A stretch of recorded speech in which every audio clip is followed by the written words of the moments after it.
Assalamu students, my name is Syed Al Raza and you're watching CSS to the point. पिछले कुछ महीनों से Ukraine और Russia के दरमियान जो कशीदगी थी वो अब एक जंग की सूरत हाल इख्तियार कर चुकी है। रशिया ने यूक्रेन के बहुत से इलाकों पर कब्जा कर लिया है और डर ये है कि यूक्रेन पूरा का पूरा रशिया के कब्जे में आ जाएगा। तो ये तनाज़े है क्या, इसके पस मंज़र में हम जाएंगे और हिस्ट्री के बारे में देखेंगे कि यूक्रेन और रशिया का तनाज़े क्या है।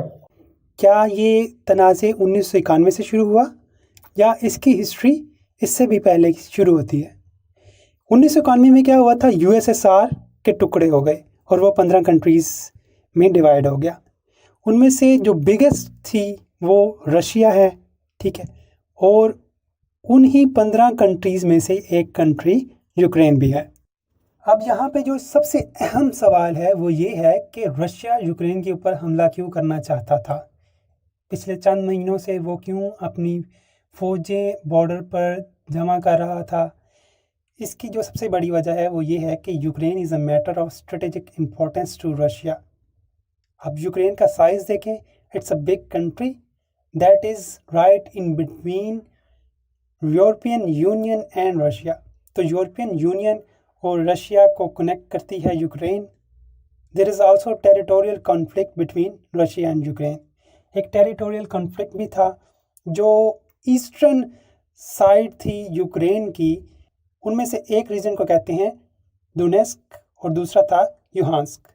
तो इन दोनों को टुगेदर जो है वो कंबाइन उसको कहते हैं Donbas region on the eastern Ukrainian border. 24 अगस्त 1991 को यूक्रेन एक इंडिपेंडेंट कंट्री बना।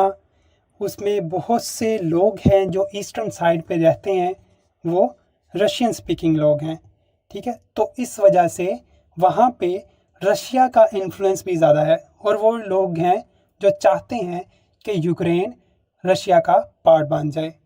Compare to Russia, Ukraine is comparatively a new country, so it's difficult for Ukraine to counter Russian culture in these regions.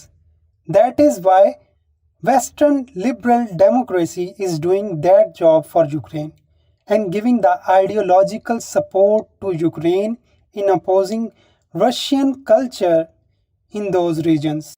There is an old saying, you cannot defeat a culture.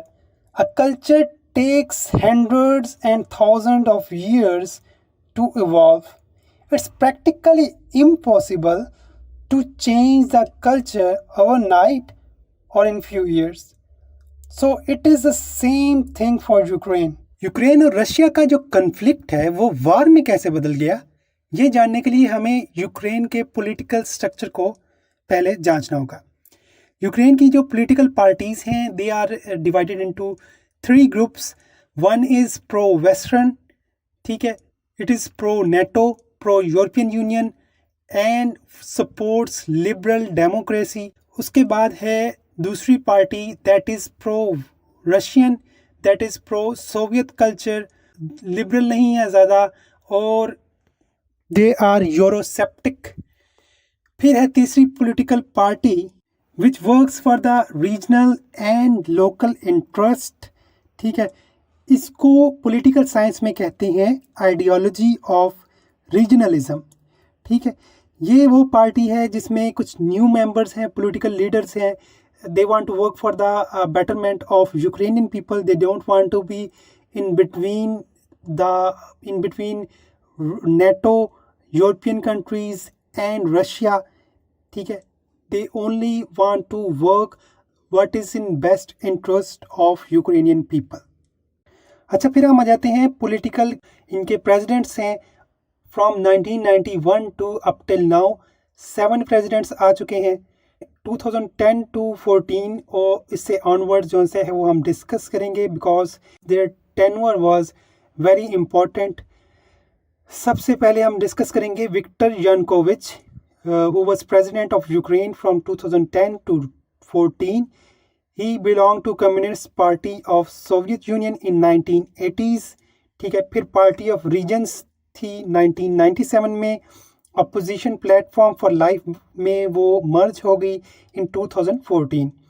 ये वो party है जो pro Russia है, pro Soviet culture है, uroseptic है, not very liberal है। He won the election on 25 फरवरी 2010।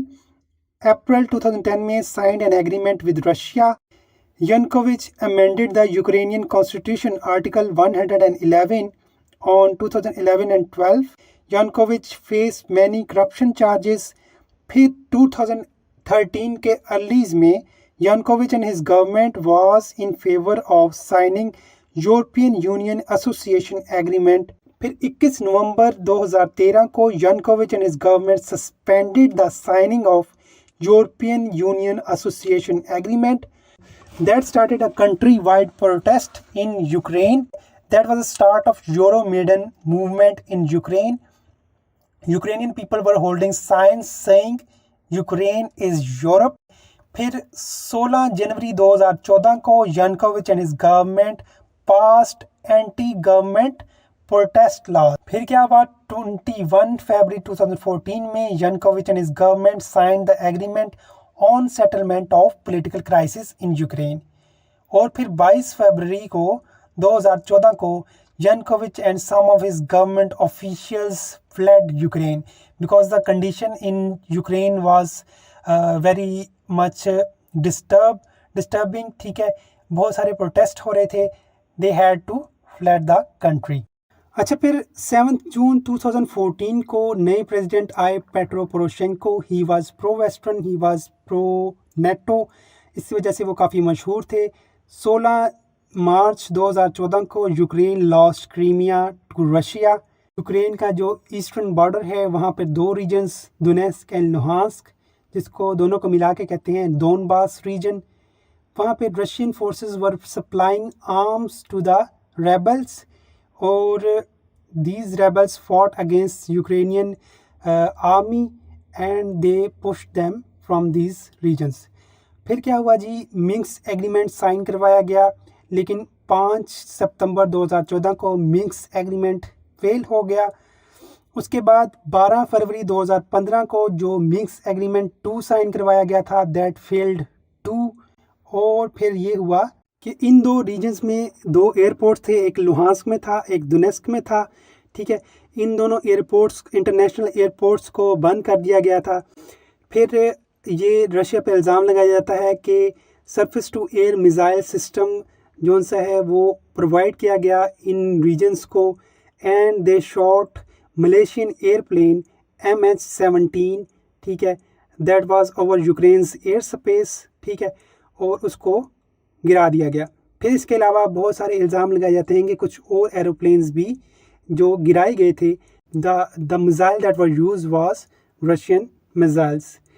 अच्छा, इन agreements के accordingly Ukraine wanted cease fire, withdrawal of Russian weaponry, ठीक है, और full Ukrainian government control through out conflict zone.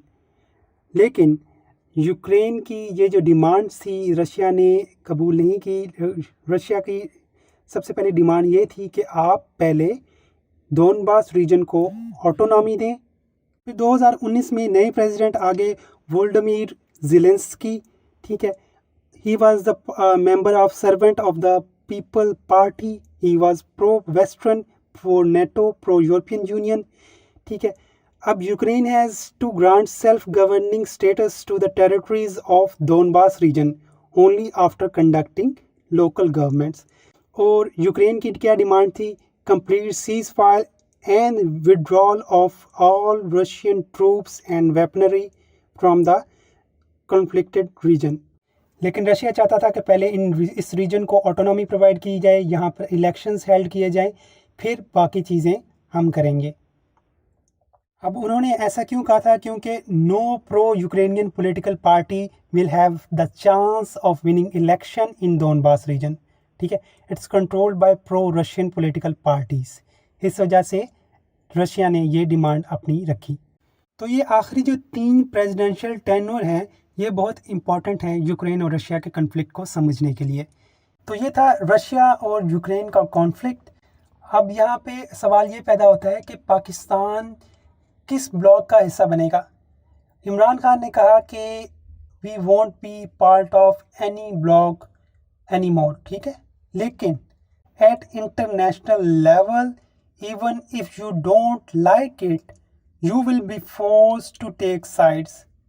अगर उनके मुफादात के लिए नहीं तो अपने मुफादात के लिए आपको कोई ना कोई साइड चूज़ करनी पड़ती है।